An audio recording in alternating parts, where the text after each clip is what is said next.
The Picture of Dorian Gray by Oscar Wilde, Chapter 12. It was on the 9th of November, the eve of his own 38th birthday, as he often remembered afterwards. He was walking home about 11 o'clock from Lord Henry's, where he had been dining, and was wrapped in heavy furs as the night was cold and foggy. At the corner of Grosvenor Square and South Audley Street, a man passed him in the mist, walking very fast, and with the collar of his grey ulster turned up. He had a bag in his hand. Dorian recognized him. It was Basil Hallward. A strange sense of fear, for which he could not account, came over him. He made no sign of recognition, and went on quickly in the direction of his own house. But Hallward had seen him. Dorian heard him first stopping on the pavement, and then hurrying after him. In a few moments his hand was on his arm. "Dorian, what an extraordinary piece of luck! I have been waiting for you in your library ever since 9 o'clock. Finally I took pity on your tired servant, and told him to go to bed, as he let me out. I am off to Paris by the midnight train, and I particularly wanted to see you before I left. I thought it was you, or rather your fur coat, as you passed me, but I wasn't quite sure. Didn't you recognize me?" "In this fog, my dear Basil, why, I can't even recognize Grosvenor Square. I believe my own house is somewhere about here, but I don't feel at all certain about it. I am sorry you are going away, as I have not seen you for ages, but I suppose you will be back soon." "No. I am going to be out of England for 6 months. I intend to take a studio in Paris, and shut myself up till I've finished a great picture I have in my head. However, it wasn't about myself I wanted to talk. Here we are at your door. Let me come in for a moment. I have something to say to you."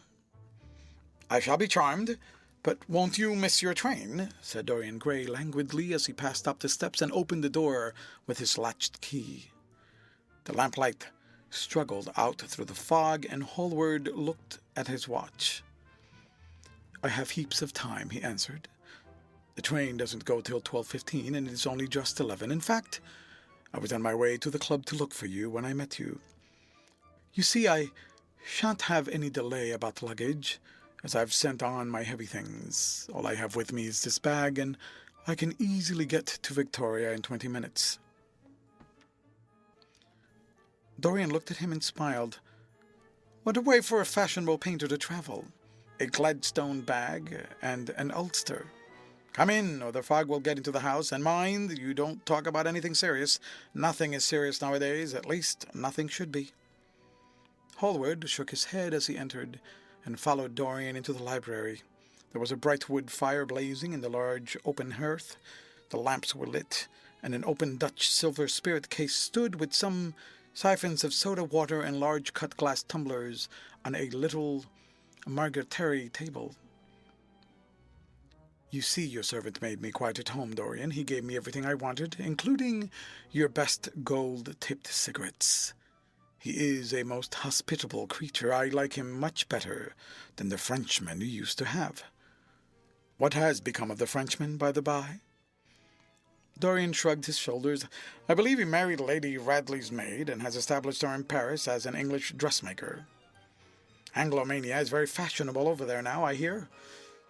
It seems silly of the French, doesn't it? But, do you know, he is not at all a bad servant. I never liked him, but I had nothing to complain about. One often imagines things that are quite absurd. He was really very devoted to me, and seemed quite sorry when he went away. Have another brandy and soda, or would you like a hock and seltzer? I always take hock and seltzer myself. There is sure to be some in the next room." "Thanks. I won't have anything more," said the painter, taking his cap and coat off and throwing them on the bag that he had placed in the corner. "And now, my dear fellow, I want to speak to you seriously. Don't frown like that. You make it so much more difficult for me." "What is it all about?" cried Dorian in his petulant way, flinging himself down on the sofa. "I hope it's not about myself. I'm tired of myself tonight. I should like to be somebody else." "It is about yourself," answered Hallward in his grave, deep voice. "And I must say it to you. I shall only keep you half an hour." Dorian sighed and lit a cigarette. "Half an hour," he murmured. "It is not much to ask of you, Dorian, and it is entirely for your own sake that I am speaking. I think it right that you should know that the most dreadful things are being said against you in London." "I don't wish to know anything about them. I love scandals about other people, but scandals about myself don't interest me. They've not got the charm of novelty." "They must interest you, Dorian. Every gentleman is interested in his good name. You don't want people to talk of you as something vile and degraded? Of course you have your position and your wealth, and all that kind of thing, but position and wealth are not everything. Mind you, I don't believe these rumors at all. At least, I can't believe them when I see you. Sin is a thing that writes itself across a man's face. It cannot be concealed. People talk sometimes of secret vices. There are no such things. If a wretched man has a vice, it shows itself in the lines of his mouth, the droop of his eyelids, the moulding of his hands even. Somebody, I won't mention his name, but you know him, came to me last year to have his portrait done. I had never seen him before and had never heard anything about him at the time, though I have heard a good deal since. He offered an extravagant price. I refused him. There was something in the shape of his fingers that I hated. I know now that I was quite right in what I fancied about him. His life is dreadful, but you, Dorian, with your pure, bright, innocent face, and your marvelous, untroubled youth, I can't believe anything against you. And yet I see you very seldom, and you never come down to the studio now. And when I am away from you, I hear all these hideous things that people are whispering about you. I don't know what to say. Why is it, Dorian, that a man like the Duke of Berwick leaves the room of a club when you enter it? Why is it that so many gentlemen in London will neither go to your house or invite you to theirs? You used to be a friend of Lord Staverley. I met him at dinner last week. Your name happened to come up in conversation in connection with the miniatures you have lent to the exhibition at the Dudley. Staveley curled his lip and said that you might have the most artistic tastes, but that you were a man whom no pure-minded girl should be allowed to know, and whom no chaste woman should sit in the same room with. I reminded him that I was a friend of yours and asked him what he meant. He told me right out before everybody. It was horrible. Why is your friendship so fatal to young men? There was that wretched boy in the Guards who committed suicide. You were his great friend. And there was Sir Henry Ashton, who had to leave England with a tarnished name. You and he were inseparable. What about Adrian Singleton and his dreadful end? What about Lord Kent's only son and his career? I met his father yesterday at St. James Street. He seemed broken with shame and sorrow. What about the young Duke of Perth? What sort of life has he got now? What gentleman would associate with him? "Stop, Basil. You are talking about things of which you know nothing," said Dorian Gray, biting his lip and with a note of infinite contempt in his voice. "You ask me why Berwick leaves a room when I enter it. It is because I know everything about his life, not because he knows anything about mine. With such blood as he has in his veins, how could his record be clean? You ask me about Henry Ashton and young Perth. Did I teach the one his vices and the other his debauchery? If Kent's silly son takes his wife from the streets, what is that to me? If Adrian Singleton writes his friend's name across the bill, am I his keeper? I know how people chatter in England. The middle classes air their moral prejudices over their gross dinner tables and whisper about what they call the profligacies of their betters in order to try and pretend that they are in smart society, and so on intimate terms with the people they slander. In this country it is enough for a man to have distinction and brains, for every common tongue to wag against him.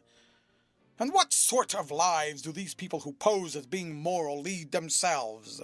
My dear fellow, you forget that we are in the native land of the hypocrite. Dorian, cried Hallward, that is not the question. England is bad enough, I know, and English society is all wrong. That is the reason why I want you to be fine. You have not been fine. One has a right to judge of a man by the effect he has over his friends. Yours seem to lose all sense of honor, of goodness, of purity. You have filled them with a madness for pleasure. They have gone down into the depths. You led them there, yes, you led them there, and yet you can smile as you are smiling now, and there is no worse behind. I know you and Harry are inseparable. Surely for that reason, if for none other, you should not have made his sister's name a byword. Take care, Basil. You go too far. I must speak, and you must listen. You shall listen. When you met Lady Gwendolen, not a breath of scandal had ever touched her. Is there a single decent woman in London now who would drive with her in the park? Why, even her children are not allowed to live with her. Then there are other stories that you have been seen creeping at dawn out of dreadful houses and slinking in disguise into the foulest dens in London. Are they true? Can they be true? When I first heard them, I laughed. I hear them now, and they make me shudder. What about your country house and the life that is led there? Dorian, you don't know what is said about you. I won't tell you that I don't want to preach to you. I remember Harry saying once that every man who turned himself into an amateur curate, for the moment, always began by saying that, and then proceeded to break his word. I do want to preach to you. I want you to lead such a life as will make the world respect you. I want you to have a clean name and a fair record. I want you to get rid of the dreadful people you associate with. Don't shrug your shoulders like that. Don't be so indifferent. You have a wonderful influence. Let it be for good, not for evil. They say that you corrupt everyone with whom you become intimate, and that it is quite sufficient for you to enter a house for shame of some kind to follow after. I don't know whether it is so or not. How should I know? But it is said of you. I am told things that it seems impossible to doubt. Lord Gloucester was one of my greatest friends of Oxford. He showed me a letter that his wife had written to him when she was dying alone in her villa at Mentone. Your name was implicated in the most terrible confession I ever heard. I told him that it was absurd, that I knew you thoroughly, and that you were incapable of anything of the kind. Know you? I wonder, do I know you? Before I could answer that, I should have to see your soul. To see my soul, muttered Dorian Gray, starting up from the sofa and turning almost white from fear. Yes, answered Hallward gravely and with deep-toned sorrow in his voice. To see your soul, but only God can do that. A bitter laugh of mockery broke from the lips of the younger man.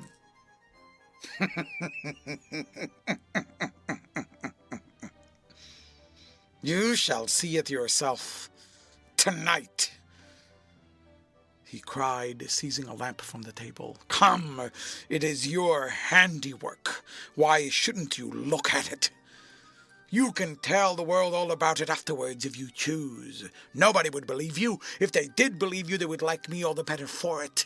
I know the age better than you do, though you will prate about it so tediously. Come, I tell you.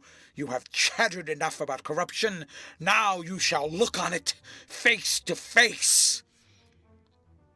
There was a madness of pride in every word he uttered. He stamped his foot upon the ground in his boyish, insolent manner. He felt a terrible joy at the thought that someone else was to share his secret, and that the man who had painted the portrait was the origin of all his shame, was to be burdened for the rest of his life with the hideous memory of what he had done. "Yes," he continued, coming closer to him, and looking steadfastly into his stern eyes, "I shall show you my soul. You shall see the thing that you fancy only God can see." Hallward started back. "This is blasphemy, Dorian," he cried. "You must not say things like that. They are horrible, and they don't mean anything." "You think so?" He laughed again. "I know so. For what I said to you tonight, I said it for your own good. You know that I have been always a staunch friend for you." "Don't touch me. Finish what you have to say." A twisted flash of pain shot across the painter's face. He paused for a moment, and a wild feeling of pity came over him. After all, what right had he to pry into the life of Dorian Gray? If he had done a tithe of what was rumored about him, how much he must have suffered. Then he straightened himself up and walked over to the fireplace and stood there, looking at the burning logs with their frost-like ashes and the throbbing cores of flame. "I am waiting, Basil," said the young man in a hard, clear voice. He turned around. "What I have to say is this. You must give me some answer to these horrible charges that are made against you. If you tell me that they are absolutely untrue from beginning to end, I shall believe you. Deny them, Dorian, deny them. Can't you see what I am going through? My God, don't tell me that you are bad and corrupt and shameful." Dorian Gray smiled. There was a curl of contempt in his lips. "Come upstairs, Basil," he said quietly. "I keep a diary of my life from day to day, and it never leaves the room in which it is written. I shall show it to you if you come with me." "I shall come with you, Dorian, if you wish it. I see I have missed my train. That makes no matter. I can go tomorrow. But don't ask me to read anything tonight. All I want is a plain answer to my question." "That shall be given you upstairs. I could not give it here. You will not have to read long." End of chapter. Read by Jorge Acosta for Lit2.